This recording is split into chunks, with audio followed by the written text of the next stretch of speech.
你们眼里山顶前有1万禄钱，1万禄钱是上千亩哎。你家嘞？在贵州的大山深处，隐藏着一处被人们遗忘的秘境。这里山川巍峨，森林茂密，空气清新，宛如人间仙境。在这群山环抱的平坦地带，我们发现了几栋木屋，绝大多数呢早已被岁月侵蚀，静静地矗立在山林之间。其中一栋木屋周围的土地却依然在被耕种，地里的青菜仿佛在对我们说，这里并未完全荒废。那么究竟是谁还留守在这片与世隔绝的地方？主人家为何又迟迟不愿离去呢？今天我们将徒步走进这片秘境，揭开这隐秘人家的故事。大家好，阿泰现在已经来到了这个峡谷的尽头啊。今天来到这里非常的不容易，我们开车要开3公里的这种非铺装路面，整条路段呢崎岖无比啊，非常的险峻。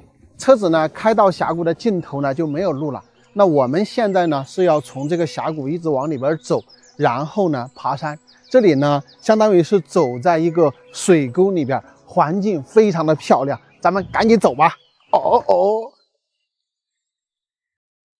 大家看看这里啊，是不是很难想象，在这个大山深处的森林之中啊，竟然还有古代的人们维护水道的一些石墙，看到吗？这些就是。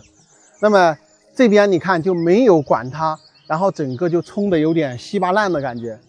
夏季涨洪水的话，这种山谷里面的水流量是非常非常大的。所以我一直跟朋友们讲呢，夏季到这种深山峡谷中来游玩的话，一定要注意这个水流量的变化，非常的险的。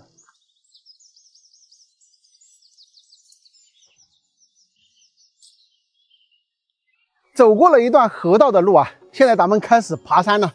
住在这种深山里面呢，真是无人知晓，就像我一样，走在这个大森林之中，对吧？就感觉我是不存在的。大家有没有这种感觉？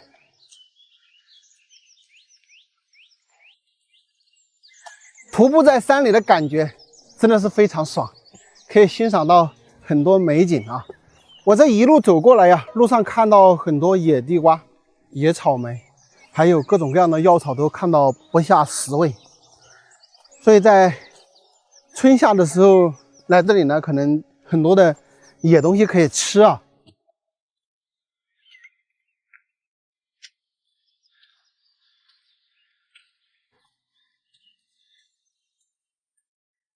咱们上来之后啊，这里就视野非常的开阔，大家可能很难想象啊，你像这里这一片平的地方，都是以前耕种的土地。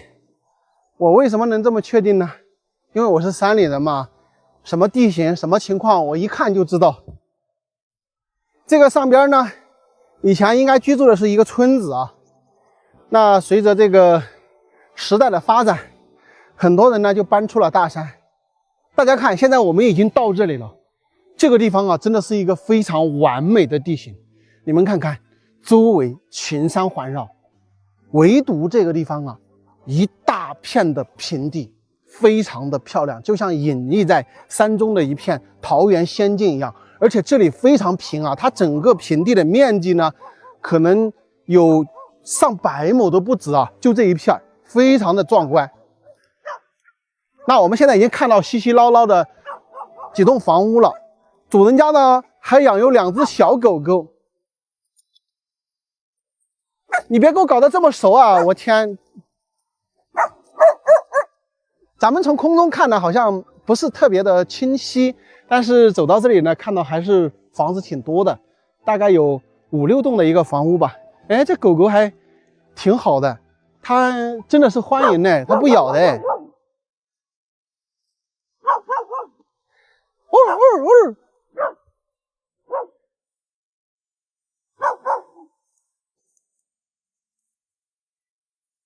大家感受一下啊，这个地方是不是像桃源仙境一样，真的非常的漂亮。那有一棵大青冈树啊，我估计呢就是这家有人在家，然后下边那几栋房屋呢可能是废弃的一个房子啊。大家看看他们那个种的菜啊，都这么好，这蔬菜种的。吃饭没有哦，主人家？吃饭没有？我说吃饭了没有？带了2瓶酒送给你们。哦，那就到了。哎，拿到了。嘿嘿嘿，我是来耍的。你要个酒啊？我不搞酒啊，有送给你吗？那就是吃了。哎，坐。等于在上面就是你们2个人啊，其他的房子都没人住的啊。好回来过年。哦，回来过年。你才有生有女有女婿。有子有孙有女有女婿。哦，等于他们要来了，他回来。要来了哈。他回过年。吃了。他是聋子，你讲话他听不到。他耳朵不太好是吧？我打聋了。摔下个摔聋了哈。哦，这个小狗狗，未来它就欢迎我呢，是不是孙女养的宠物狗，然后回来给带回来了？他就买了，买是80块钱了。买是80块钱。买来这种。你坐。是要准备出去啊？哎，他说举菜，举人家把孩子钱花了。举人家把孩子钱。你们这儿是哪个民族啊？我们汉族。哦，你们是汉族哈？汉族。哦，你们这儿姓哪个啊？我们姓肖。这点都是一家人。就是一个老祖宗。你们年纪应该不大哈？70多岁，看起不像70多岁。你喂的有几个猪啊？喂2个猪。上去今年都中间没用水子。哦，这一地都是你种的？原先这上面有好多家人嘛？像老的话讲呢，原先这到处都是人家。原先到处都是人家。而且人小少哪你以前应该是一个村寨哈。不晓得。都是讲过去了。我又说起来，咋个我最不知道，俺个狗肉放不得，让俺放不走，我可能人家屋头不行。他说是啥个意思啊？他是一个道士是吧？老师，他是学哪个技术的啊？老师，我通还原啊。还原。打锣鼓去。打锣鼓还有就是帮别人还原。我就是好事，做事好事。哎，对，就属于做好事的那种。听说你还有好多书是吧？那种老书还有好多。也多得很哈。都是老鼠啊。全是以前的老鼠。都是60岁，有退过了，有40-50岁了。他徒弟都40岁。你徒弟都40-50岁了。已经教了徒弟了哈。咱这就准备的，俺有书的那种我生。他说得很。还在读书。他这是工作好多年了嘛。我们是自由职业，自己做生意的。他就转正的。就咱那我做嘞。真正有哪好几个的工作嘛？他说的叫，像我家屋里。俺不是学子啊。我在家3个大学生都人家都出头了。你家呀？那个女家三个，一个大学一个出头。女儿家3个大学生都毕业了。人家咋这个还是没得工作啊？那你这个家族非常兴旺嘛？那都挂着工作，咋才比你工作？都是个人找工作，现在哪给你分配？找不到了你就。阿兄弟转正对不对？我没转正。不是，为啥这恼火的哦？恼火啊！华人找，为啥找的好的咋找不到啊？好了，肯定好了。现在时代不一样了，时代不一样了。搞豆豆生意就可以，对吧？做豆豆的。对。这种大学毕业都是搞豆豆生意，然后搞成绩，找小哥俩搞那搞的那种哥俩生意也行。出过当官的没来这点？在贵阳当过官的哈。当官。反正我也跟着干了土地。你们这个地方应该土地那些非常多。是多啊，有800多口子。呀，完全全部是田土，全部是田土哈。是我们的啦。都是你们的。要干。有好多山，有好多亩山。是9个。真的反正我这有3年钱。一年有3年钱，一年3年钱有好多？167。你们一年的3年钱有167？ 167是上千亩哎。一家嘞，从他私底下他又放下一个。4家人每家都有17000。哇，这个。走老板子啊，走他们这边。不然那就生活要不到。对啊，大家听到没有？他们一家的森林补助款一年就16700，大概是1000多亩的山林，我跟你们说，太吓人了。我当时去了。要不要加点嘛？看看啊，这个是这个叔叔阿姨他们喂的2个肥猪。哦哟，你们看看，老肥了。这边呢有3、4栋的房屋呢，都是废弃的房屋啊，包括那边都很多。然后等于这里它的地名呢是江口县，叫小地名叫苗务基。那这里呢只有这个大叔和这个阿姨呢，他们2个人住在这里了。那所有的其他人呢，应该是10-20年前全部都搬走了。真的是非常的可惜啊，公路通不到这里，太遗憾了。这个阿姨他们说，以前这里全部是水田，就是水源非常的丰富。以前据说59、60年的时候，这个地方居住的人非常的多。后来呢，不断的这些人就全部搬走了。那么这个叔叔他为什么没有搬走呢？不知道大家有没有听出来啊？他是有一个独门的手艺，这种手艺呢，它不同于道士，也不同于先生。就是说，比如说我们去许了什么愿，因为这个许愿自己的什么事情达成了，对吧？达成了之后呢，你就要干嘛呢？要还愿。这个叔叔呢，他干的什么事情呢？他就是去帮别人去还这个愿，这也是他留在这里没有走的一个原因，因为他的根儿在这里。就是说这个地方啊，就算有100个人的话，都可以做到自给自足啊，生活富足。而且这里的海拔呢，也是刚好适中，大概是1000左右吧，它也非常适合人居住。他们种的一些蒜苗，这里呢有一些青菜，这个青菜呢是做酸菜用的。还有我们刚刚过来看到房屋的那边呢，种了很多的白菜啊，他们那个白菜的话吃都吃不完，非常的多。我们去那边转了一圈了，看到的都是那个旧房子，都是废弃的房屋啊。来跟这个2位老人家打个招呼，我呢准备下山了。因为天气有点冷，然后呢，回去之后呢，还要开几公里的山路，还要回遵义啊。我们回遵义还有200-300公里的路程。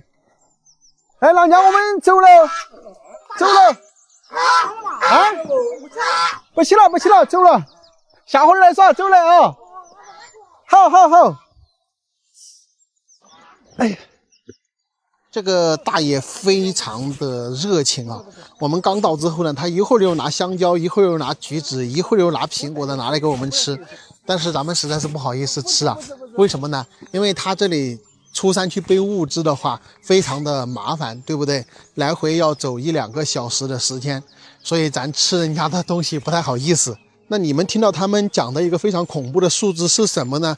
就是每家人每年的这个森林补助款能够达到17000块钱。怪不得呀，咱们无人机的镜头中看到这些所有地方都没有人居住，这些山是谁的？都是他们这里的这几家人的。再加上啊，他们自己种地，然后自己种菜，再养点鸡鸭鹅，再养2头猪，基本上啊，这个生活都能做到自给自足啊。所以说，这个山里的生活呀，也是非常的惬意。遗憾的一点呢，就是这里可能出山要步行啊，通不了公路。好了，朋友们，本期的视频呢，就跟大家说到这里了，咱们下期视频再见，拜拜。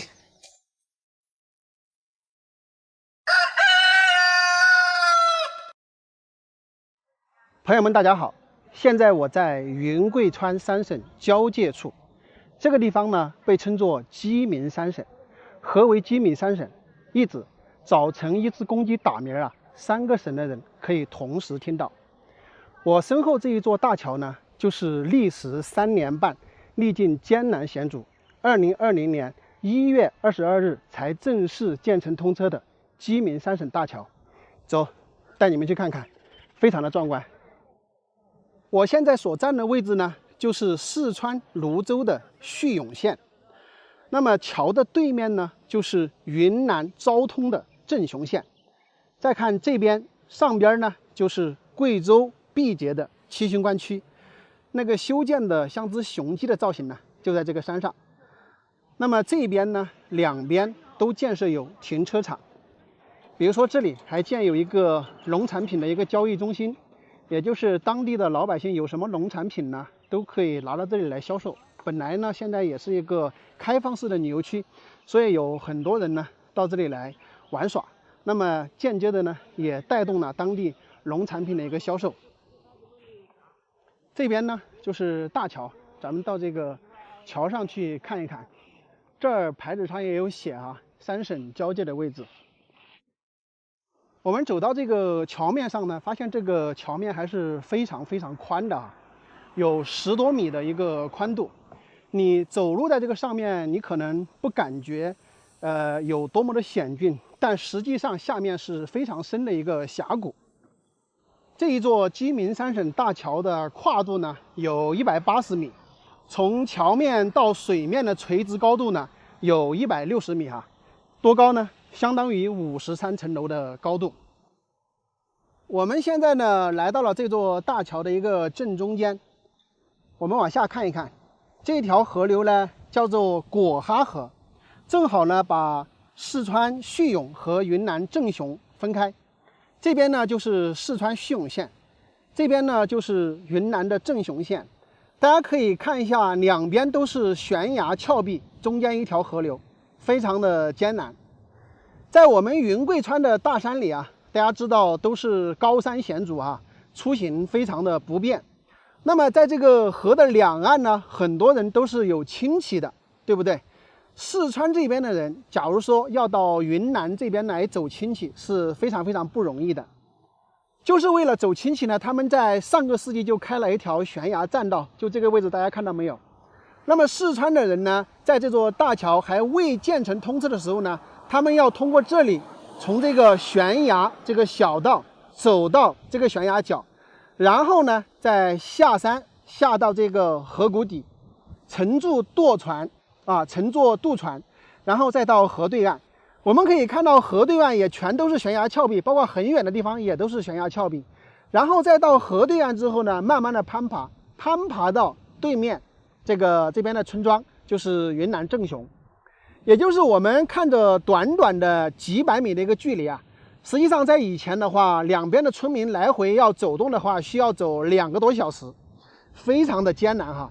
但是伴随着咱们鸡鸣三省大桥建成通车之后呢，原来2个多小时的路程啊，现在多少时间？只需要5分钟就能走过去了哈。如果你开车的话，可能只需要1分钟。所以说这是一个对当地老百姓非常好的一个大工程。实际上呢，修建这座鸡鸣三省大桥啊是非常的不容易。在上个世纪80年代呢，就已经提案说要修建了，直到2016年呢才开工建设，2020年呢才正式通车。大家可以算一下，先后差不多花了40年的时间。可以说呀，当地的老百姓啊，为了等这条公路通呢，都等了40年。很多小伙子呢，都等成了老大爷，非常非常的不容易。这边呢，就是靠贵州这个方向。那么大家可以看看，靠贵州这个方向的这边呢，这个峡谷会更加的窄一点。这条河呢，刚刚我们说过了，叫果哈河。这边这条河呢，叫做渭河。这2条河汇合之后往下游走呢，下边就叫做赤水河了。所以这个地方呢，不光是3省交界，也是3河交界的一个地方。那么对面那个山顶上啊，就是贵州这边修建的鸡鸣三省景区啊，也就是这个雄鸡造型呢，就在这个山顶上啊。我们只能从这个空中俯视图去看。有很多朋友就问啊，这个云南和四川都把桥架通了，来往呢非常的方便，但是贵州这边为什么就没有架桥呢？大家可以看这个地理环境、地理位置。那么云南、四川这边呢，它要比上边要矮一点，就是它们的落差呢在200米，这样呢就没有办法进行架桥。所以现在云南和四川这边的交通呢是方便了，两地的村民呢可以通过这个桥上开车或者说走动呢，就可以很轻松的到达对方。但是要到达贵州呢就非常艰难。你们可以看看这一片呢，全部都是这个悬崖峭壁。假如说从我这个位置要开车到上面的景区呢，要绕好几十公里才能够上去，还是没有这边方便一点。不得不佩服我们的建设者以及我们当地老百姓的毅力哈。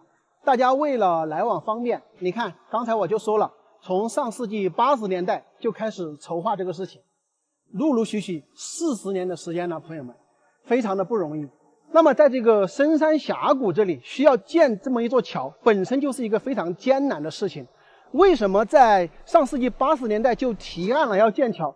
一直拖到2016年才开始建呢？就是因为很多的技术、很多的难题，那个时候还无法攻关，所以才会到2016年才开始正式开建，到2020年1月22才通车。所以说这座大桥的建设是非常的艰难险阻的，不是用我们现在的眼光看去那么容易的。这座大桥的建成呢，也标志着我们的这个建桥技术呢提升到了一个阶段，而当地的百姓呢，也因为这座大桥的建成，从原来需要步行2个多小时的路程呢，缩短到只需要5分钟，可谓是造福了一方百姓，真的是了不起的一座大桥。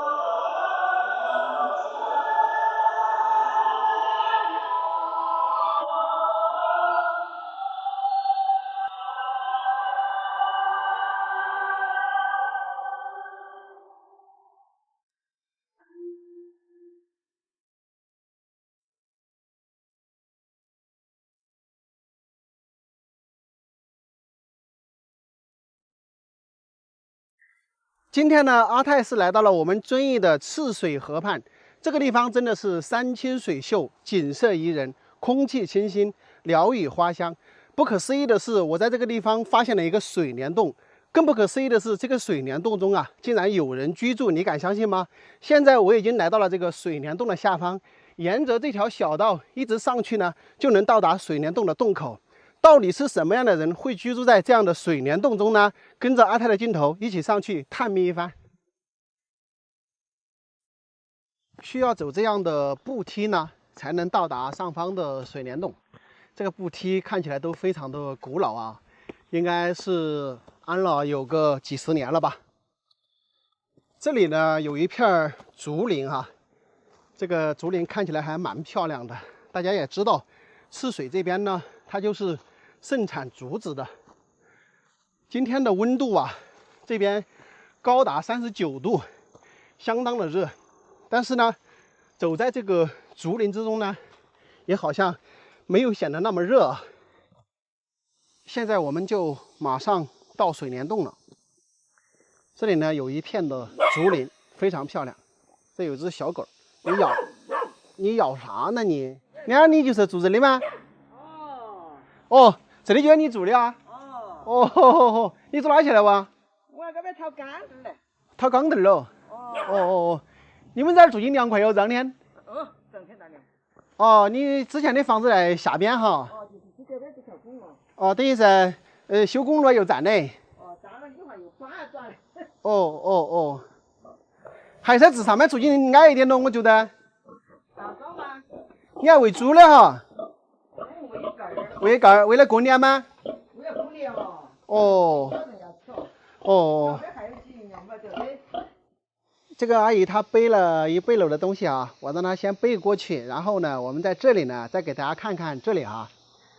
大家看她住的这个地方，就在一个巨石板的一个下面。那么这阿姨他们非常的勤快啊，你看这里堆了这么多的木材，然后这边呢也堆的是一些竹竿，还有木材，那里也堆了一大片。那这边这个石头真的是非常巨大哈，走到这个下面来，这里呢是他喂的一个猪啊，这个猪呢是未来过年的，还不小了，可能已经有200多，接近300斤了。那么我们走过来的时候呢，这边呢还是比较宽的，反正就在一个巨石板的下边。那么这个位置的整个宽度呢，可能是7、8米左右哈，就是这里的一个横向宽度大概是7、8米。你像这个呢，就是我们农村大家知道吧？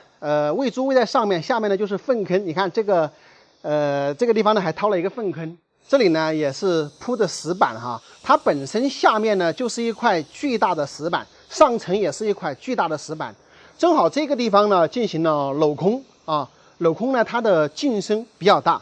为什么跟你们说是水帘洞呢？你看这里是不是有水流下来上面？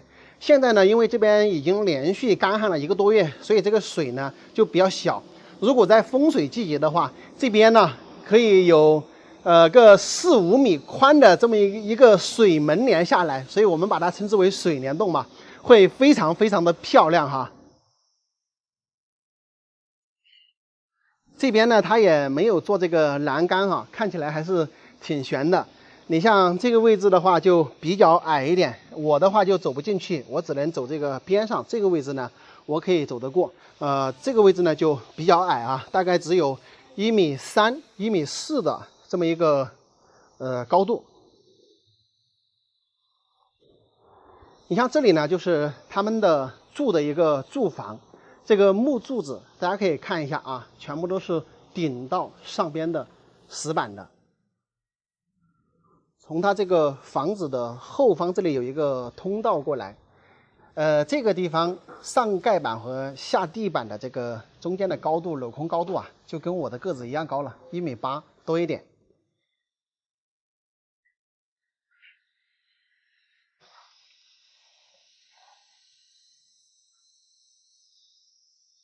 这边呢是他们喝的饮用水，这个水管呢也是从这个上面山上切下来的，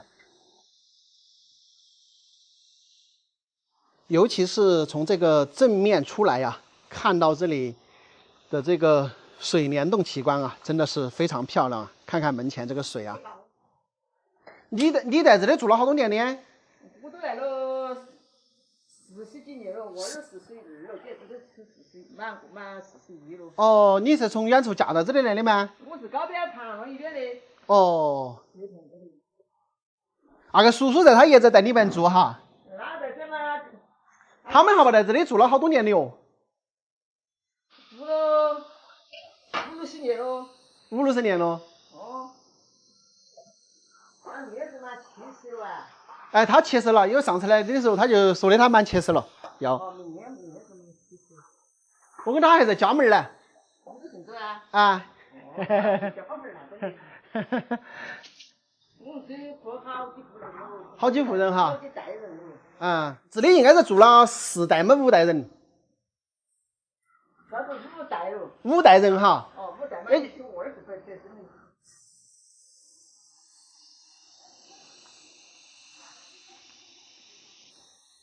住在这里面长大水的时候喊人不？不喊人啊，要水去他后面来了，人今年是大得很的水。大得很的水哈。今年真的是很大，往年大得很。就是坡到处坡的稀烂，到底是现在是晓得，往年比较大得很。涨大水的时候，这一大股冲下来还是吓人哈。哦，说去他很人是轰轰的，都海就像陡抢大鼓。陡抢大鼓。哦，那走山上来的需要等不到来。我不是一跳河浪的哈。哦，那用多大来，多大是这样的。这里呢就是水帘洞的最左侧，你看这里还有2座墓葬，应该是他们的一个祖先。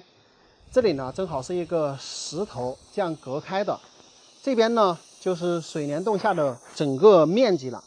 那么很多朋友呢有一些疑问呢，就是这个地方住着会不会安全？我跟你们讲啊，是非常非常的安全的。我们可以看到上面这个石板的厚度啊，差不多有10米，而这个下面这一块石板呢，也是有好几米，所以它是非常厚。而且这个大石板它是直接嵌入到山体里面的，所以会非常非常的牢固哈。我可以说比这个城市里面的钢筋混凝土那是还要牢固的。那么第二一个问题啊，就是有些朋友说住在这个下边了，会不会特别的潮湿啊？我告诉你们啊，不大会潮湿的，除非这个天晴下雨的时候呢，这个反潮呢会有一点，那平时一般不会。我要告诉你们为什么哈，即使是山顶上下大雨，那么这个石头它是一整块的，只有一些带缝隙的地方呢，那个雨水才可以浸得下来。其他地方呢它是不会有雨水倾得下来的，因为这个石头呢起码有很大的一段呢，它直接是嵌入到山体里面去的，明白吧？那么还有一个就是这个高度，大家问这个高度会不会压抑？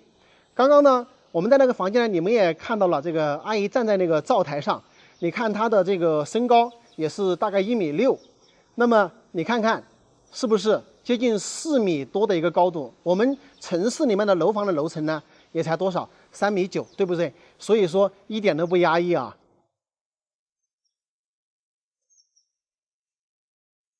那我们再走这边来看一下，这里面呢，原来呢是住的4户人家，也是他们4兄弟啊。这边这些呢都是房子，包括我们看到这个位置呢，还是一个灶台，对吧？还有一个留着一个痕迹。那么这边这些房子为什么搬了呢？因为那么其他几兄弟呢都全部搬走了，包括这个叔叔阿姨呢，他们已经都搬出去了。只是后来他家的房子呢是建在这个赤水河边的这个路边，但是修路的时候呢，正好要经过他家房子，所以呢就房子拆掉了，把房子呢赔到别的地方了。那么他们呢，又更加的愿意住在这里，而这儿呢就是他们的老家，所以呢，他们2个老人呢又搬到这里来住。这个地方的面积，我跟你们看一看哈，从这个外面这个洞口啊，直接到这个里面这个进深的一个宽度，它最宽的地方应该有13、14米，即使是这里窄一点的地方呢，也有10米啊、11、12米这样子。那么整个长度呢，最少有个100米还要多。那我们可以换算下来的话，这个还是不小的一个面积啊。这个洞里面的面积呢，就有1亩多地，也就是说有600、700个平方，所以说面积是足够3、4家人住的。那么这个地方呢，哈，他们那个房子呢，上面是有做一个层板来隔开的，为啥呢？因为在这个下面使用啊，那么它这个洞里面呢是通风的，所以呢，这个风不断的这个吹，不断的风化呢，这个上表皮这里啊会有一层一层的这种小石块呢，它偶尔的会掉一点下来，所以在这个房子的顶部要做一层盖板呢，就是预防这个掉下来，一个脏到地面，第二一个呢，会碰到人。虽然说很小块的，但是也需要这个楼顶呢做一个楼层盖板给它挡住。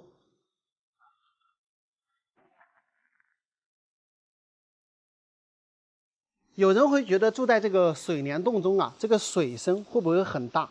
大家可以听听现在的水声啊，其实是非常微小的一个声音。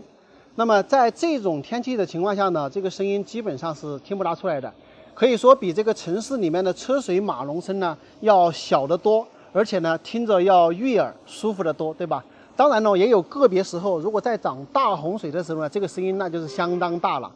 不过呢，他们长期居住在这儿呢，习惯了，也没有什么哈。如果说在涨大洪水的时候，这一个水呀，其实可以冲到10多米远的这个地方去啊。所以，如果说是比较担心的，就是对这种声音比较敏感的，其实在涨大水的这个季节呢，还是不大睡得着的哈。这个地方的环境呢，真的是非常漂亮哈。就像现在赤水的温度呢已经达到39度，而这个地方呢依然是非常凉爽。这里呢确实是像一个世外桃源一样，住在这个中间呢也是非常的安全。假如说让你们居住在这样的地方，你们会愿意来吗？今天的视频就到这里，咱们下期再见，拜拜。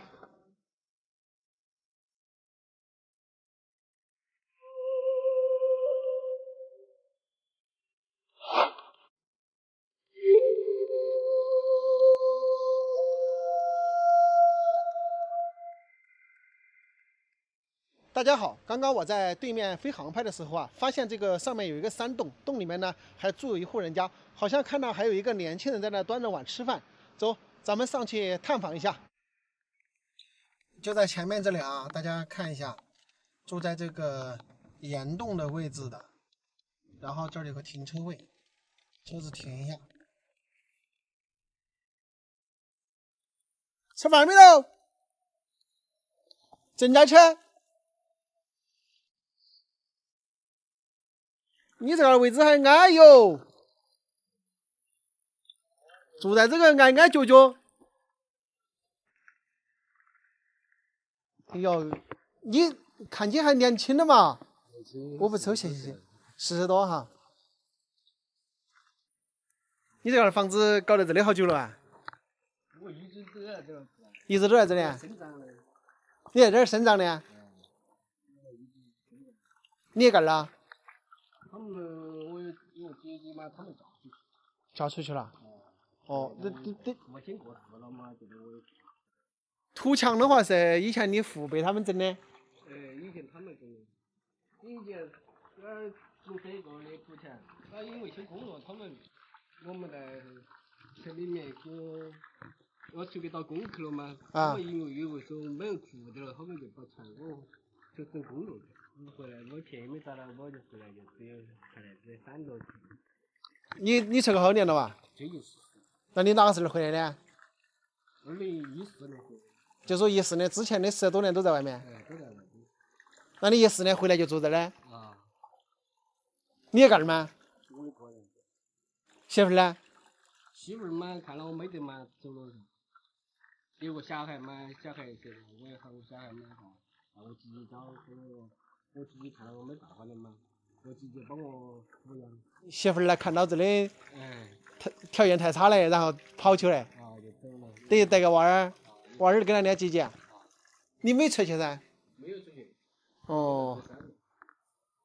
都一直就在这里面。电也没得，我们这种。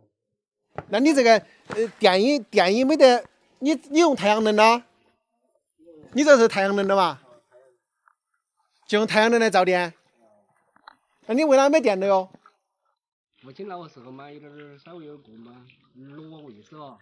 就说就没过问这个电，我一直在城里面租房子那个时候，我们还小嘛，租房子嘛，我就没有过问那个电的问题。噻，后来这个老公改造嘛，我们也没过来，因为我那个时候嘛，年轻时候就只晓得玩，只晓得那个嘛，就说成熟的晚一点哈。我们那个时候嘛，成熟的晚一点嘛，就没想到这后面这找些过日子，就是没想到。城里面没得房子的呀？没得，我现在是找10块钱用10块钱，有时候还。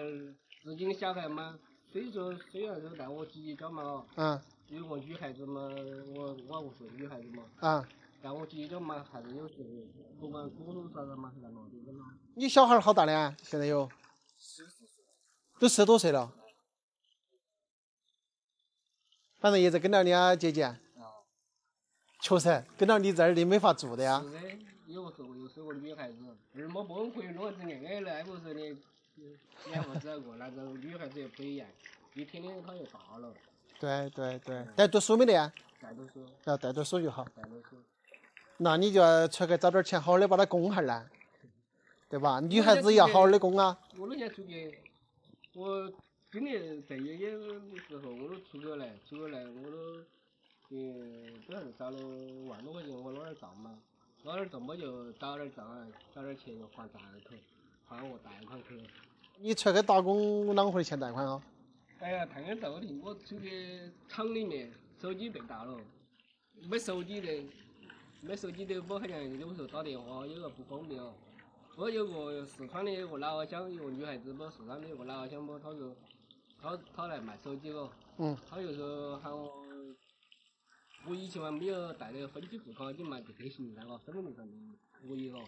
我又去我就去拿了，我又拿了个手机，拿了手机嘛，4000多块钱，他又是那个到了我时间嘛，我又没还上，把我叫上我就欠起了。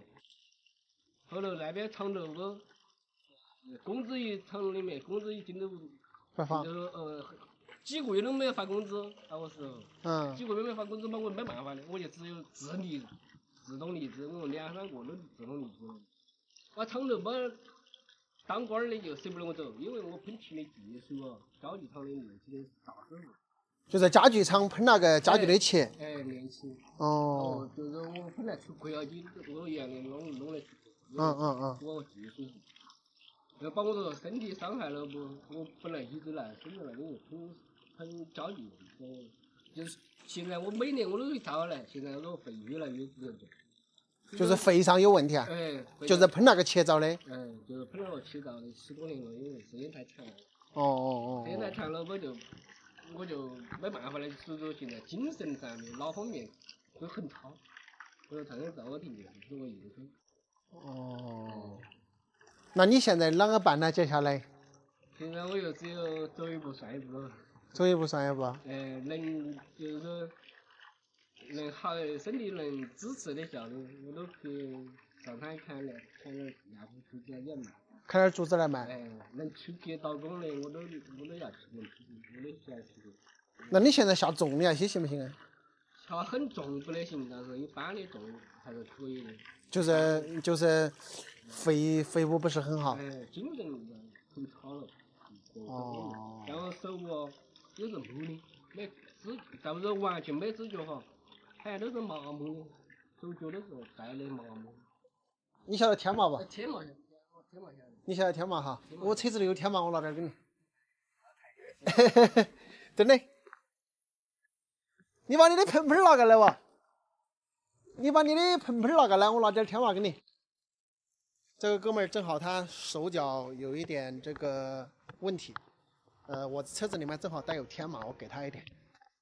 我正好带的有，我拿点给你，你可以砍点肉来炖来吃，可以买点那个排骨啦，或者你周边这些那家有鸡啊，你可以搞点来，把这个炖在一起吃。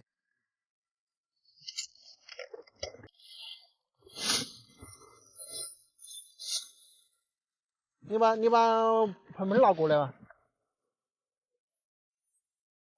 你一个人的话，我给你多拿点。只连天麻那有三斤多了，3斤多4斤了。你拿来炖的时候，那你一炖半斤就行了，你可以炖好几次啊。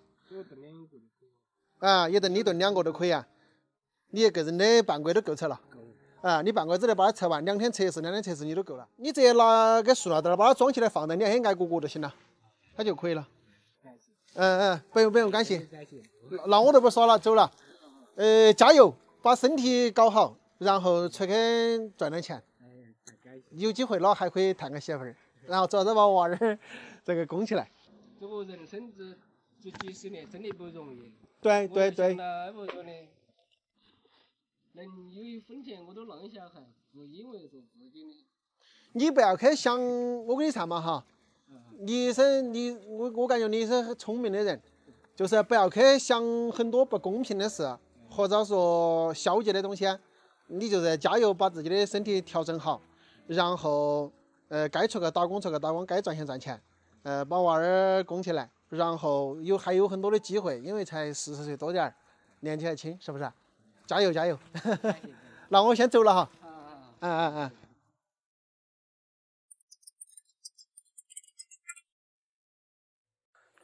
Hello， 大家好，我是阿泰。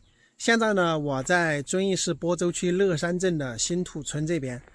然后我不知道大家还记不记得哈，几个月前呢，跟朋友们拍摄了贵州90后夫妻隐居深山洞中的一个视频。他们2夫妻呢是在这个山洞中自己做一些酒啊，酿一些酒来这个就是经营嘛。这几个月来呢，他们经营的越来越好，然后呢又承包了一个新的山洞，而且呢在这儿呢，也把这个新的一个酒的加工厂已经建出来了。那么山洞呢就在那边那个位置，它新承包的那个山洞呢，比它之前的那个山洞里面的景色更加漂亮。小哥呢现在是在山洞那里哈，我们现在过去看一下。这个山里的天气啊，说变就变，一下子就再下雨了。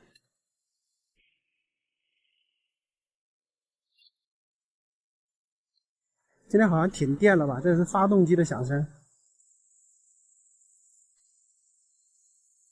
看看这儿在打造文化，神秘洞天谷，是吧？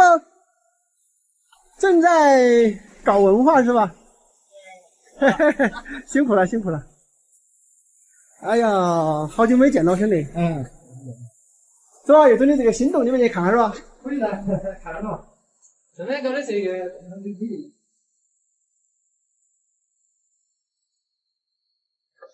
这漂亮哦。这个感觉比你下面那个东西还漂亮点咯。你现在又把这个灯光整出来了哈。啊，看你五彩缤纷的。大家看看它这个山洞里面，经过打造了之后，然后灯光也布上了，非常漂亮。尤其下面的那些钟乳石，这地方还在滴水呢。这个洞就比那两个洞走进去方便点了，那个洞走进去窄得很哈。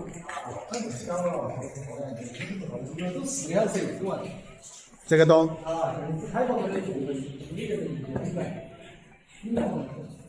底下也好看哦。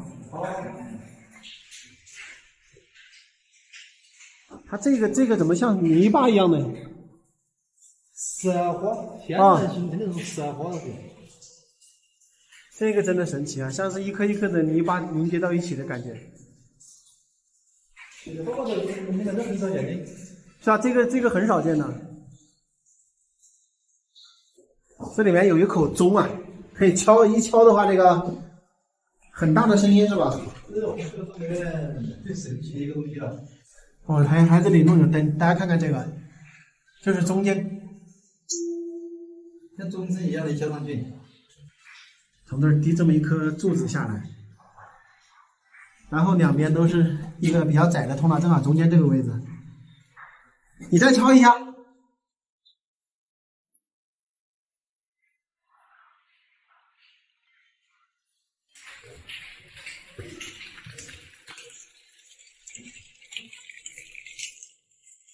这个灯真的太神奇了，这个。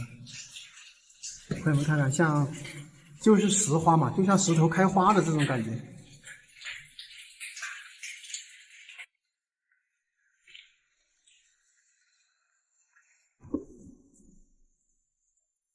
它这个地方呢，现在是还没有开放哈，就是封闭的施工的状态是吧28号，正式这个开放。啊。就这个月底就要正式开放了是吧？就可以进来玩了。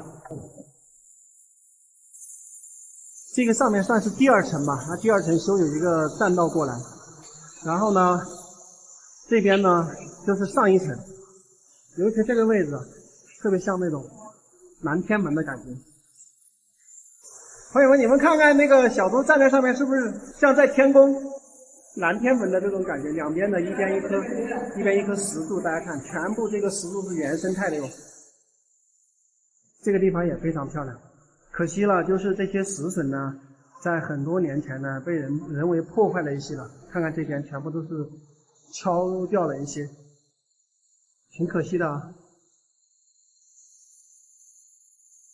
大家再详细看一下啊，这个钟乳石是水晶颜色的，看到没有？就像冰晶一样的，尤其是这边这个位置，冰晶的这种结晶体一样的，非常漂亮。这里有一个小道过去啊，过去就到南天门了。看看这两颗柱子，在这上面得点点年纪哈。那边可要粗点。从那个南天门进来，然后这个地方像伸出来的一只手，又或者说像一把椅子啊。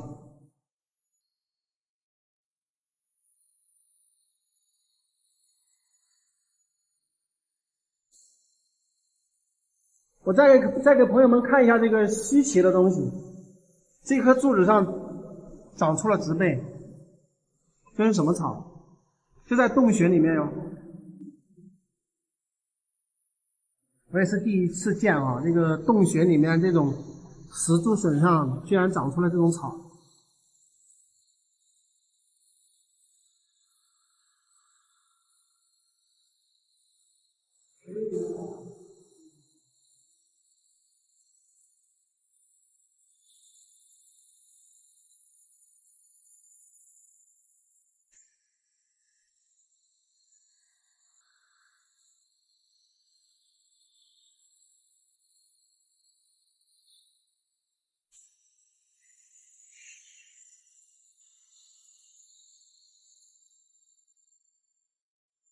在贵州的大山深处，我们发现一位地主大哥留守深山。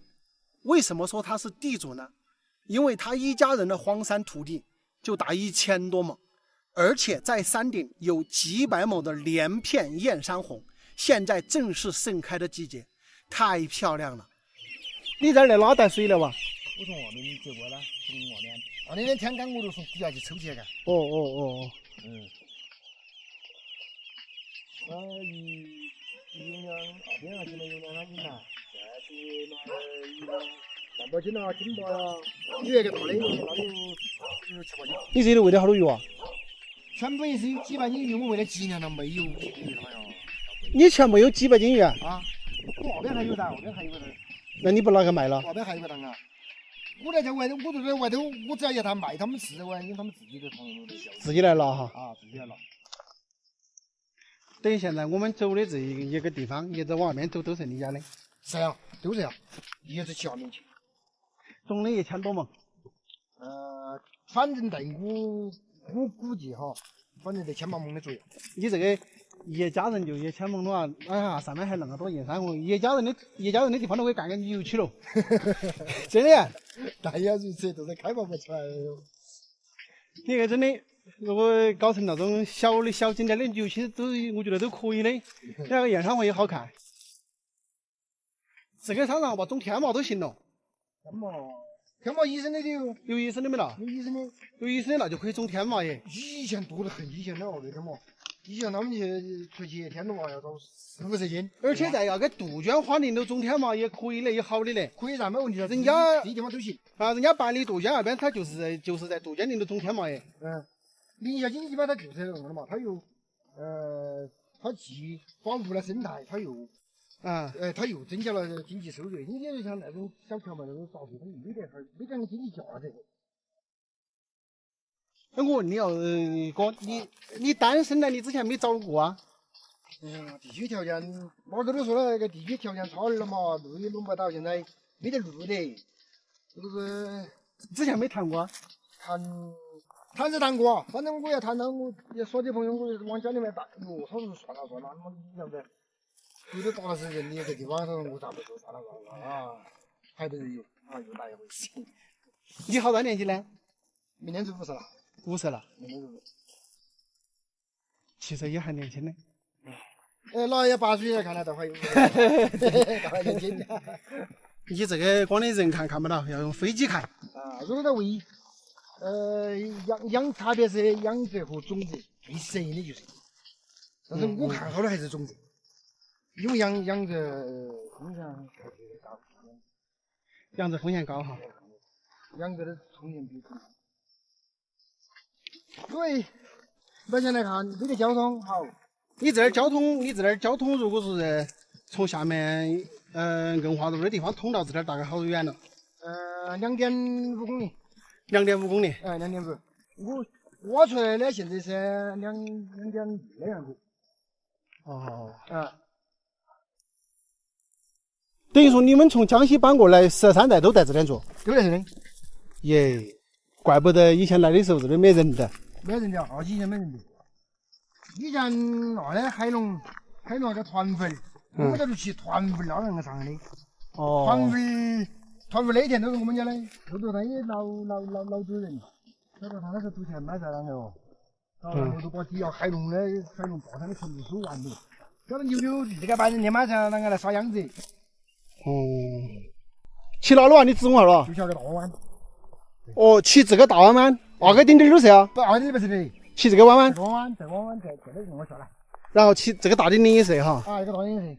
其实这里上去翻过去，就在我们那面，右手面那个大弯。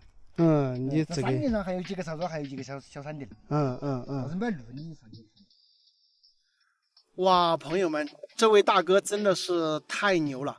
他们家是从江西搬过来到这个地方已经是13代，而且是从江西搬过来之后就住在这个大山里。他们家的荒山土地何止1000亩啊，在上百年前可能几万亩。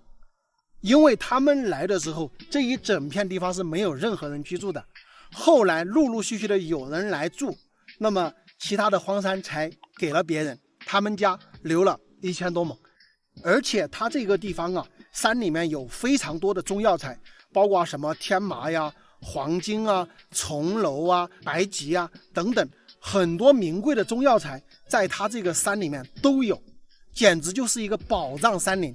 而且在它的山顶上有300-400亩连片的这个映山红，你们来看看，非常之漂亮。如果说这一片映山红是长在平原地区啊，简直就是一个5 A 景区，你们说是不是？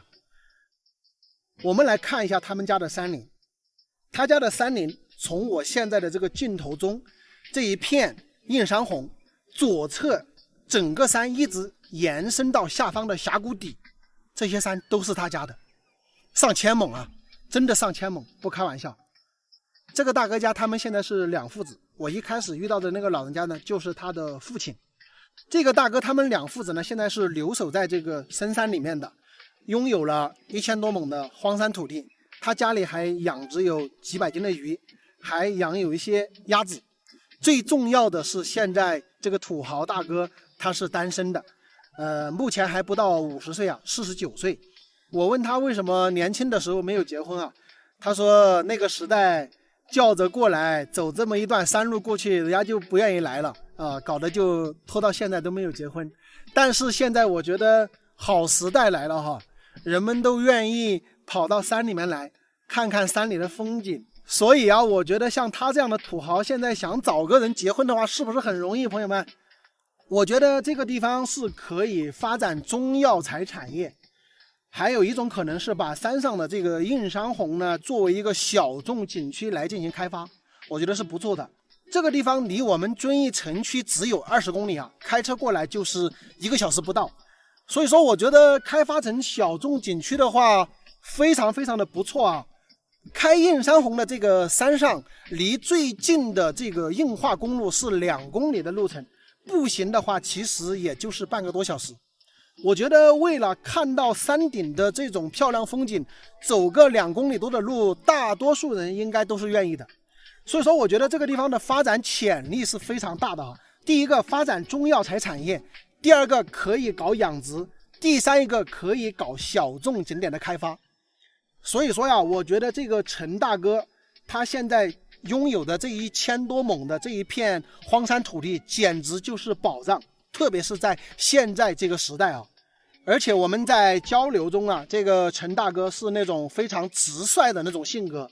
我知道啊，看我视频的朋友很多人都在寻找这种好的地方，这里就非常不错。如果大家有兴趣的话，可以到这里来看一看哈。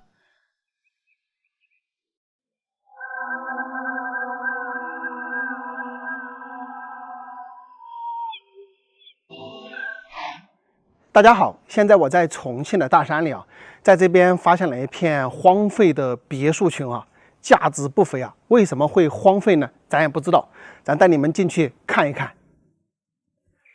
看一下这一栋，这个铁门都打开的，房子上全部是青苔，还有各种各样的藤蔓，看起来倒是非常的漂亮。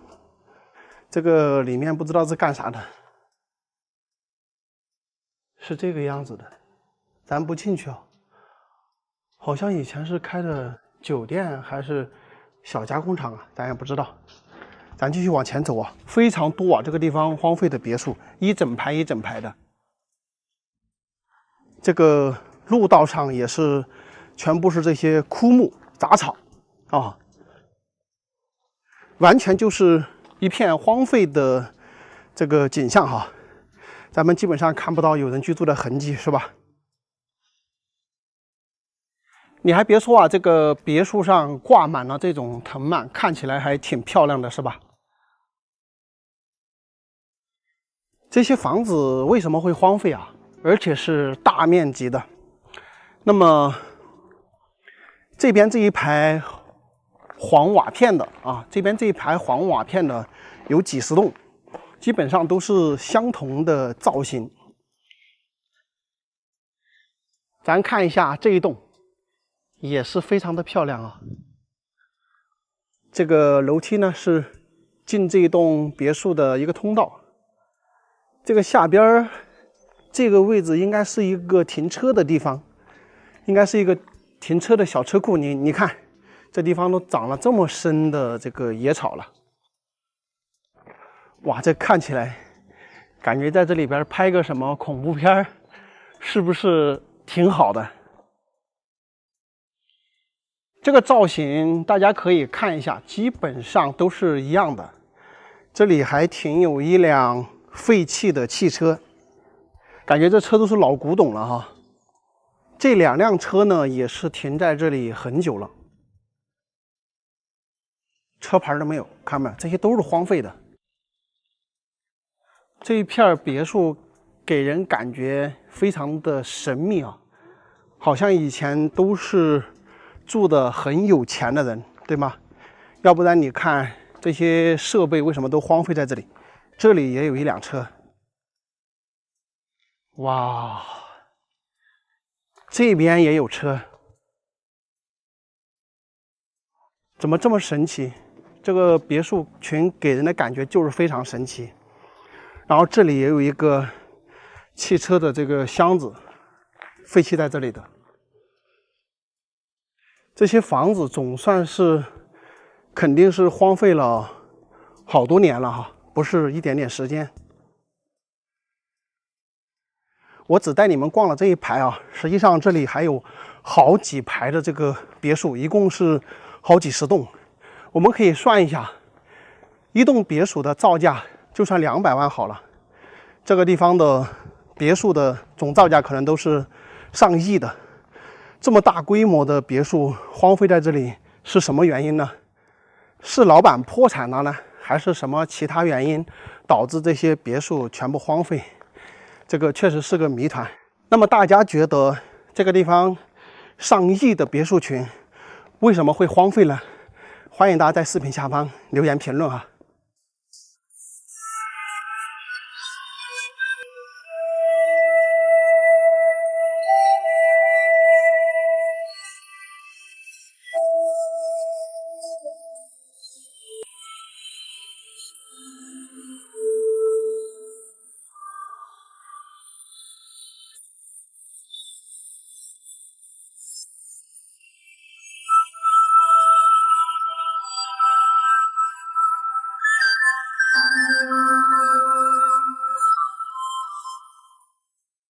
大家好，我们现在在这个梅潭县10年镇的黎明村，我跟这个大哥一起啊，他们4个人投资这个地方养兔子，已经现在是荒废了，办公楼搞得蛮大的。我们进去看一下里面适不适合搞别的一些养殖哈。现在他们整个场地呢是荒废在这里的。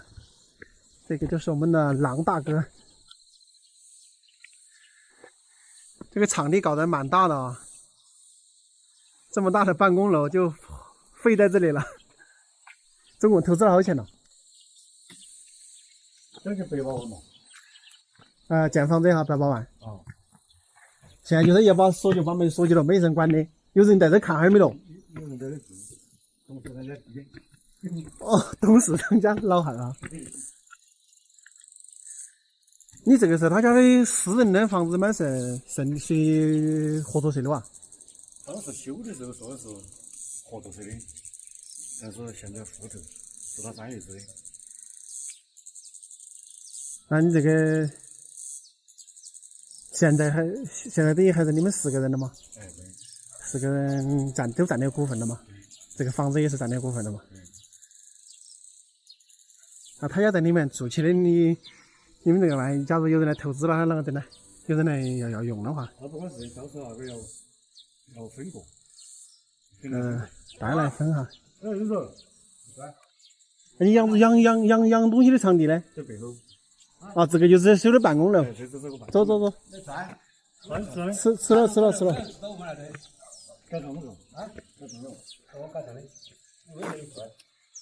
这修的那个大气还。我来这个我家的锅。我看一下。我家来的。我不抽谢。不是，走拽上。吃了。走，喝酒啊！我正在喝酒啊。走噻。我们看一下，它这个办公楼是3层的。他们还有。修的还挺大气的。他们还后面吗？他们，那我带你去看。养的有羊吗？对呀、有羊。在哪里啊？在哪里啊？那我带你看。走吧，你走前面吧。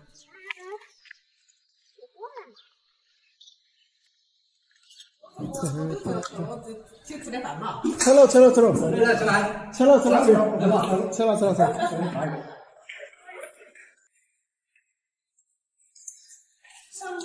上面养吗？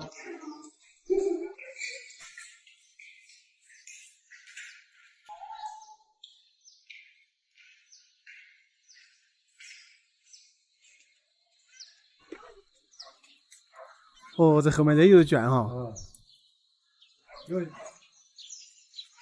这样的动物真的是小肚间，各路从这里面过的小肚，全部都小肚。你们这个还整的规模还是不小的，哦，这个还没有准备干大的，结果这个没完工了嘛，晓得不？这个没完的噻呢。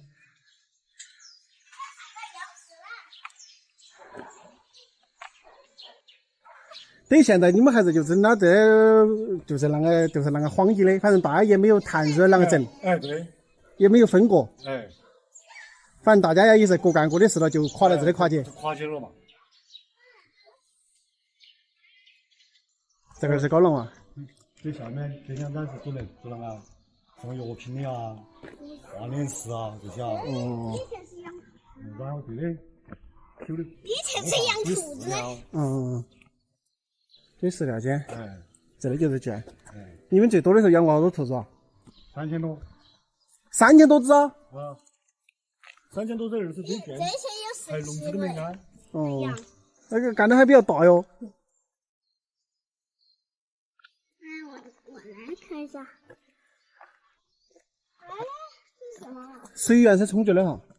水充足嘛，这下面都得出水，然后用水管抽在这上面来，上面修了个水池。哦，背这个地方。上面修的水池的哈，水抽上面灌下来。就背这个地方的。这个场地适合养那个东西啊，养猪也可以，稍微改下就可以。稍微改下就行了噻，养猪太简单了。那个空度都是6米。这里面就是养兔子的。然后长度是50米。哦。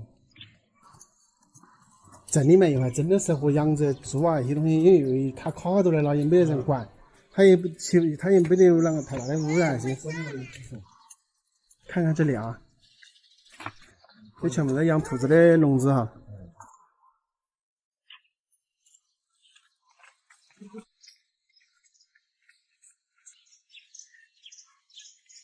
哪个养的嘛？这个噻？是他养的嘛？哦。电都是哪弄的？三相电。三相电哈。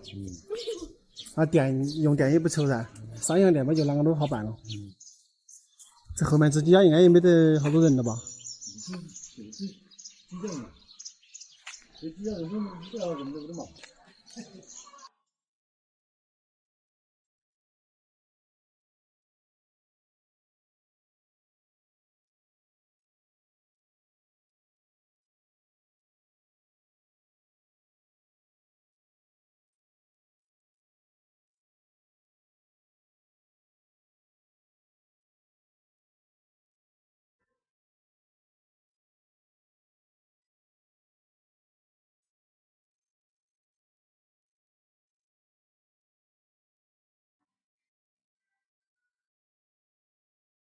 朋友们，大家好！现在我在湖北恩施的陆苑坪。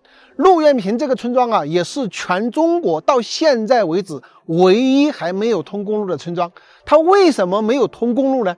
我给你们看一下这里的地形，你们就明白了。大家可以看一下，现在呢，我是站在悬崖边上的。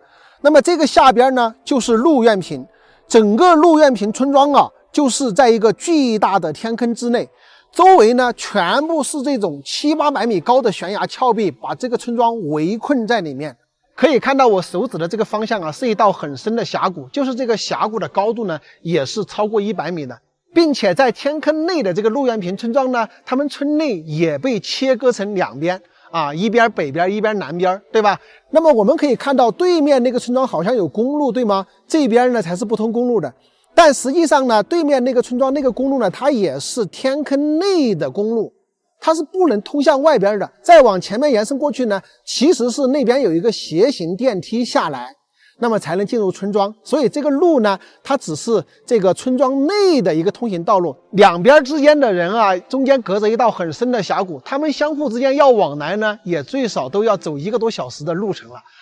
那么鹿苑坪里面的村民啊，他为什么要住在这个天坑之内与世隔绝呢？这里啊，还有一段非常久远的故事。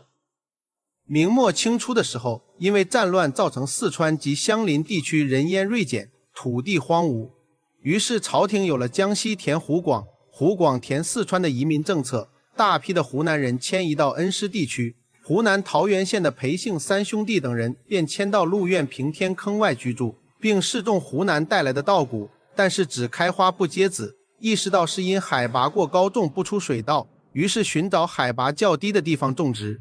便发现天坑底部有一平坦的地带，但无路下去，于是在悬崖上挂接36匹白布，顺着白布到坑底，发现这里地势平坦，气候温润，土地肥沃，十分高兴。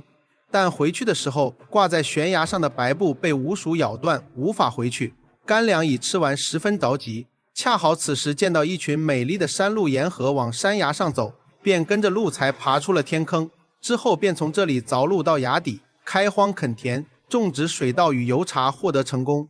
后来又有其他人也陆陆续续地搬进天坑，共同开拓这一片桃源秘境。鹿苑坪被裴氏探寻发现，又因鹿引路走出困境，便将这里叫成鹿苑坪。鹿苑平方圆约5平方公里，四面环崖，构成了一道天然屏障。直到今天，村民们还沿用着几百年来的耕作方式，自种粮食，自种茶，木柴烧火做饭，自给自足，与世无争。2016年，一个旅游开发商看中鹿苑坪的特殊地形，投资了3个亿打造景区，为村民修了1528部台阶，还修建了世界上最长的斜行电梯。据说光这部电梯就花了7300万。电梯长380米，垂直高度340米，大约有100层楼的高度。2021年，这部电梯建成后正式投入使用。原先步行2个小时的路程，坐电梯只需要3分钟。不管是游客还是村民，都可以多一种选择。单程费用游客90元每人，村民30元每人。不过人们到鹿苑坪可能更多的是来感受与别处不一样的风景和地方的风土人情。对于鹿苑坪的村民来说，陶渊明描写的世外桃源简直就是他们的家。这里土地平旷，屋舍俨然，阡陌交通，鸡犬相闻，悬崖飞瀑，峡谷河流，奇峰异景，那是应有尽有。在一处悬崖上，无人机还发现有一个山洞，洞口垒有高墙，我猜测应该是在乱世时期村民躲避土匪的避难所。坑底唯一的出口也是水流的出口，这里被深深地切开一条裂缝，水也是从这里流向江河，汇入大海。我们可以想象一下，在夏季洪水高发的季节，整个鹿苑坪周边的悬崖峭壁一定可以看到百步飞崖的壮观场面。这些水全部聚集到一起，汇流成河，千万年的冲刷和切割，硬是将这天坑底切开一条近200米高的裂缝，真的是不可思议。我们看到这样的场景啊，不得不感叹大自然鬼斧神工的创造力啊，真的是令人惊叹。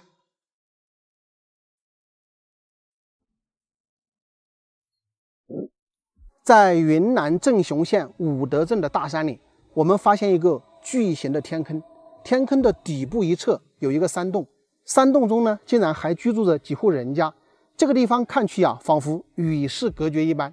60年前，这个天坑还是一片无人踏足的地方。那么，在山洞中居住的这几户人家，他们是什么时候搬到这里来的？为什么要搬到这么一个无人知晓的地方来居住呢？今天咱们就去一探究竟。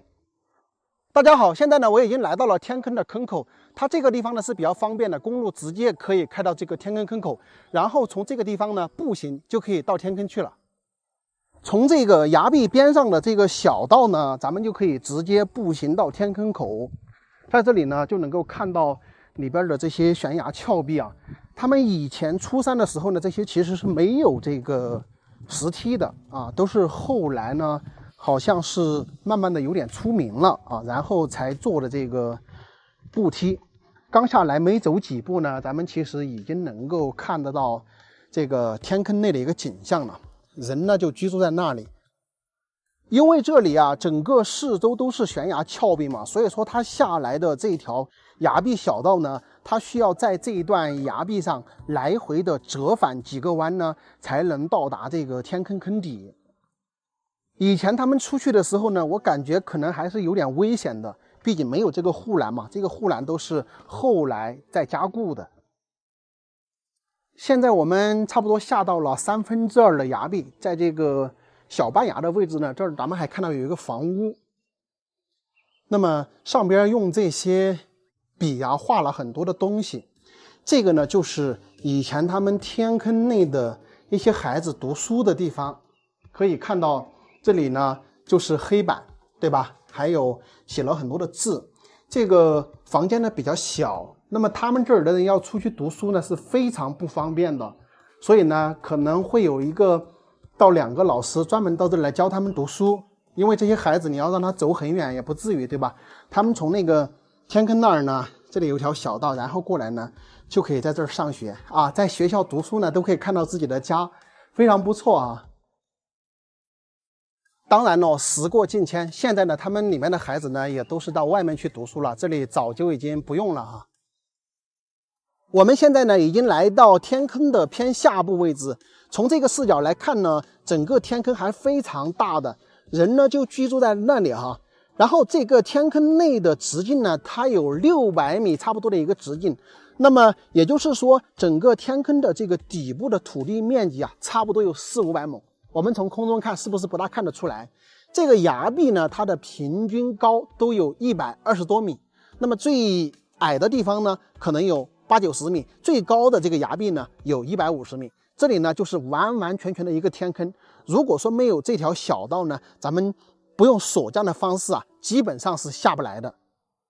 正因为啊，这个天坑底呢有着400-500亩的土地，所以说这几户人家在天坑中农耕劳作，依靠这里面的土地种植粮食呢，也能够过着非常幸福的生活。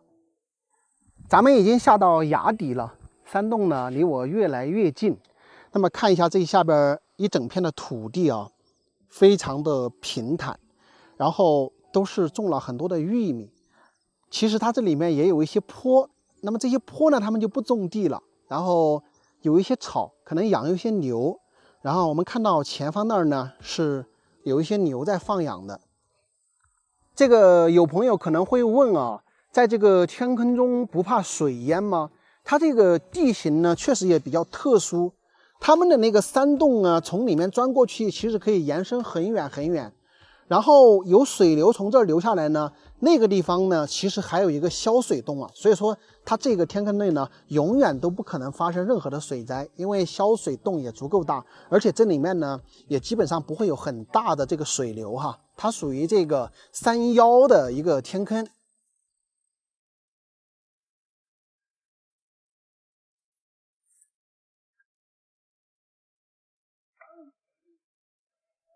到它这个房屋的边上来看一下，我们看到这些地方呢，有挺多的这个土墙的，一个小隔间一个小隔间的。那这些呢，就是最开始这里的人到这里来可能居住的一些地方吧。那么这个洞上边呢，也有很多的这个石笋啊，也是非常的漂亮啊，看到没有？上边里边呢，它也是很好看。但是呢，要给这个10块钱给这个主人家呢才能进去。他们这儿呢现在好像是4家还是5家，在这里呢轮流的值守这个山洞啊，也就是轮班。那么今天是这一家，明天就是那一家，大概这里就是4-5家人。那我们看到下边呢，他们正在收玉米啊，今天人也比较多嘛。其实到他们这儿来的话，参观的玩耍的人都非常多，那我也没好意思去问，因为人太多了。大概呢我已经了解了这个地方是一个什么情况啊。因为这个地方居住的这几户人家呀，他们搬到这里面来居住呢，其实是有一些特殊情况的，咱们其实是不太好去问这些东西哈。这个墙的这个造型啊，还建得比较的特别，一格一格的垒过去的。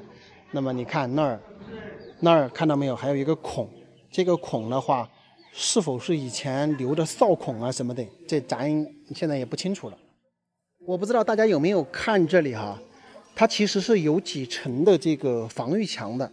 那么这家这里呢有一个挺高的这个墙从这里切过，看到没有？从这个地方隔断，然后这个房屋的前方那儿也是有一个隔离墙的。它可能是几十年前是吧？为了防御一些什么东西啊，所以说才砌了这个墙。那后来呢，这个咱们都安全了是吧？不像以前的这种野蛮时代，那么这些墙呢就拆掉了哈，所以整个这个洞穴呢也裸露出来了。这几户人家他们为什么要搬到这里来呢？咱们也没好意思问，为什么呢？大约在60、70年前呀，这个天坑呢，它其实是无人踏足的一个地方。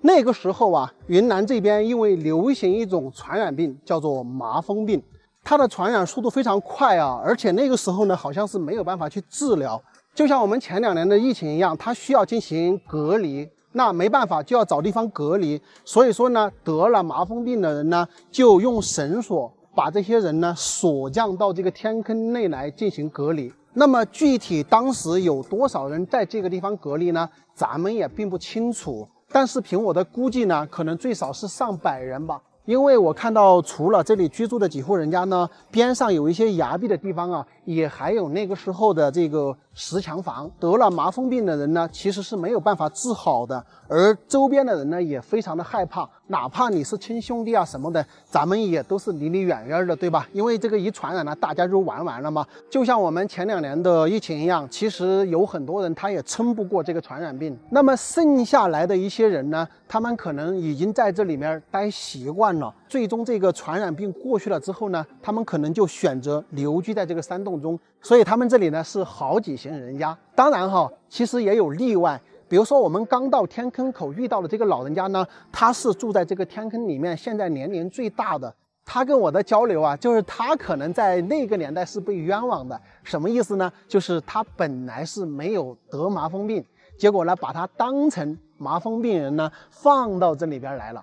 但是现在呢，他也不太愿意去讲这些事情，而且呢，他不喜欢别人拿镜头对着他拍啊。所以说呢，大家如果真的要到这儿来玩呢，你还是要问一下人家哈，不要一来就拿个镜头对着人家，那不好。包括我跟你们讲的，刚刚我到那儿之后，看到他们人多，又在干活，又在那儿搞玉米，对吧？机器也比较吵，那我就算了，因为这种地方呢，来的人确实多哈，你其实也要顾及人家的感受。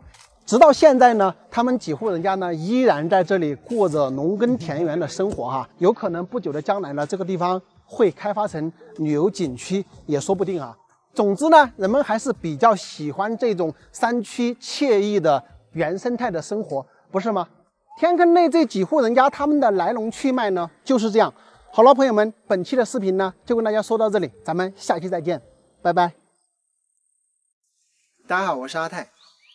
关于这个农村防野猪的问题啊，是村民们非常头疼的问题，尤其是在这个偏远山区啊，特别是在这个玉米啊、包括红薯啊、土豆啊等等成熟的季节呢，经常都被这个野猪的侵害啊，所以非常让大家头疼。今年阿泰在自己家里种了几十亩的这个黑土豆啊，也遇到同样的问题，就是前一段时间啊。突然有一天晚上呢，这个野猪就来光顾了我的土豆地啊。第一天晚上估计损失大概2000块钱左右啊。我是非常着急啊，就在网上查各种各样的这个方法。结果呢，有一个方法呢，就是用尼龙绳来跟着土打桩呢围一圈哈。但是我这个土的面积呢，确实周围太大了，所以呢，我那天晚上呢。就没有围得完啊，就围了下面一点点。结果呢，当天晚上又来野猪，又搞了一波哈，又给我弄损失差不多1000把块钱这样子吧。啊，这个心里面就特别懊恼哈。我就在想，这个问题怎么办呢？对不对？那我就在网上查各种各样的资料哈。有的人呢说是你弄个陷阱，是吧？有的人呢说你装个野猪夹，反正就是各种各样的吧。捕捉野生动物啊，它其实是违法的哈，所以这些东西呢，我们都不能去弄啊。但我后来又发现呢，就是这个野猪呢，它是比较怕光的，声音呢，它也比较怕。那我就在想，怎么弄一个东西在这个土地里来？也有人说你在那里放个音响什么什么之类的哈，反正就是大家都各有各的办法嘛。那后来我就想一下，我是不是在这个地里装一个警报灯会好一点？所以我就在网上买了这个警报灯哈。因为你在网上买东西嘛，有3、4天的这么一个过程，有3、4天的这么一个走物流。所以那几天晚上，我跟大家说，每天都是夜里在这里看野猪哈，每天都是晚上在这里看野猪。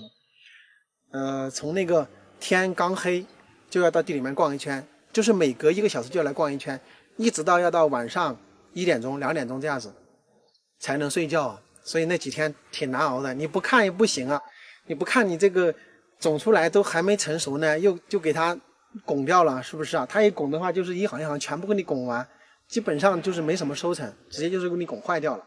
然后等我这个警报灯到了之后呢，我又去买了这个线，把那个线呢直接嵌到土里面来啊，把那个警报灯呢直接装在土里面来。一到天快黑呢，我就在家里插着给它响一下，然后大概过1个小时呢，我又给它响一下，全是这个手工操作。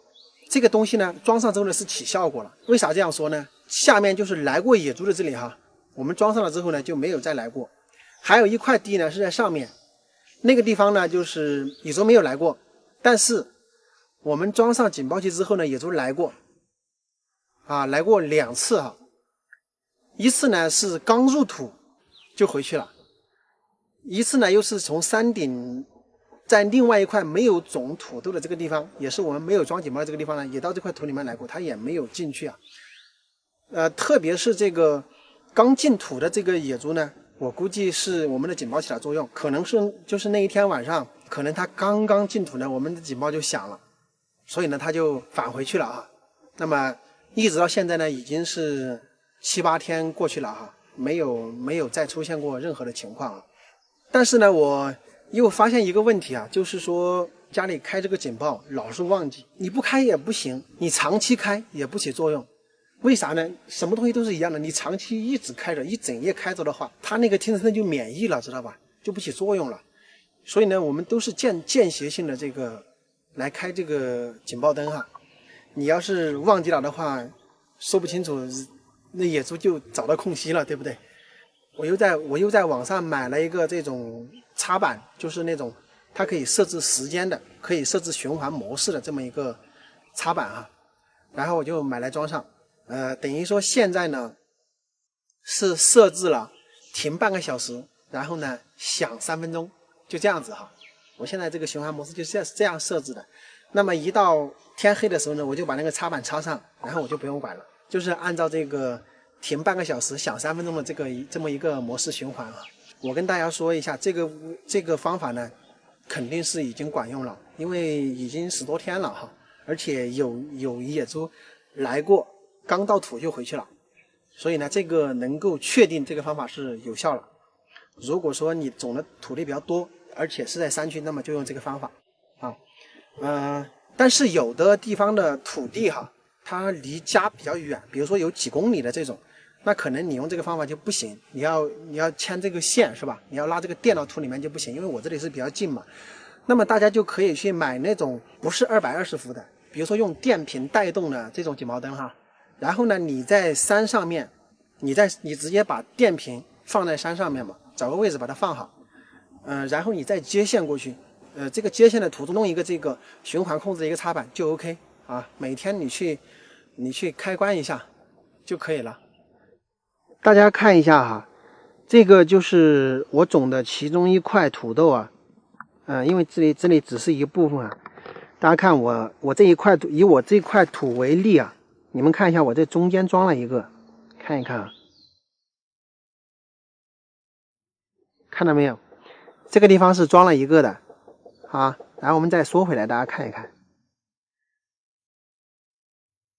然后下去在这个角落又装了一个哈。大概就是这么一个牵线的一个路径啊，大概就是这么安装的哈。这个很简单，你加一根木桩在地里面，然后把那个警报灯装在上面就可以了。好了，今天的防野猪小技巧就给大家介绍到这里啊，感谢大家的收看，咱们下期再见，拜拜。大家好啊，我是阿泰。现在呢，我在我们村里边在这儿往这个山上爬上去。这个山上呢住着2个老人家哈，就是这2位老人家哈。这个老人家呢会蜜酱，然后之前我也到他家买过鸡蛋啊，跟大家说过，拍过这个视频。现在呢，我听村里面的人说，他们住这个房子的主人家要回来住了，那么他们就没有房子住啊。之前好像也跟他聊到过，他会不会建房子的事情。他说70多了不用建，但是现在呢，他住这个房子的主人呢要自己回来住，那他就没地方住了。那么，不知道他现在是什么一个想法哈。现在呢，我们上去，我们去了解一下。大家看，现在山里边的这个风景特别好啊。如果说朋友们想到山里玩的话，现在是一个比较好的时间，到处都是绿油油的，特别漂亮啊。我最喜欢的是这一片竹林。我相信很多朋友也特别喜欢这种竹林了。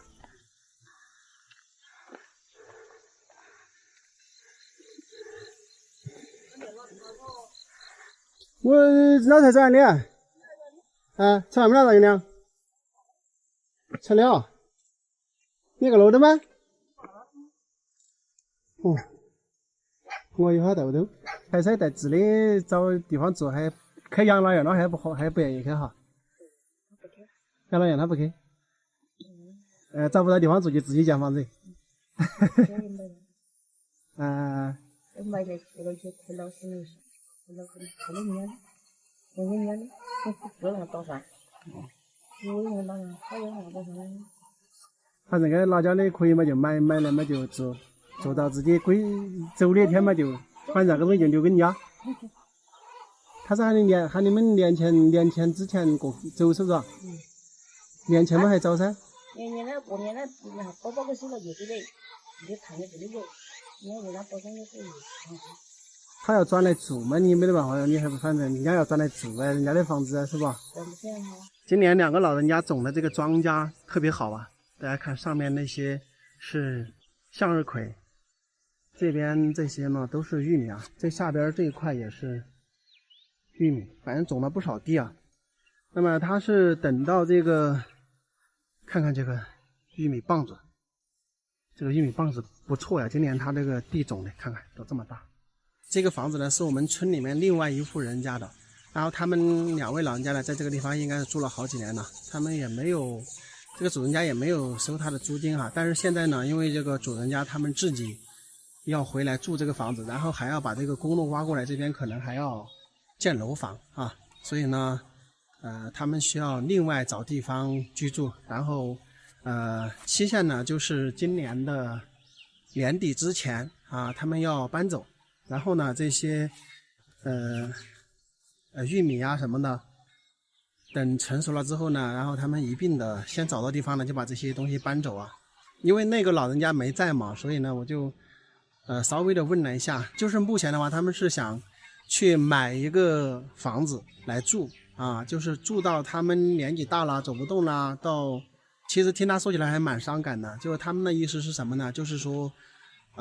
先去花几万块钱买一个房子，然后住到老去的一天啊。那么后面这个房子呢，就留给这个房子的主人家就好了，因为他们也不要，是吧？等他们过世的一天呢，这个房子呢就买的谁的呢就给谁。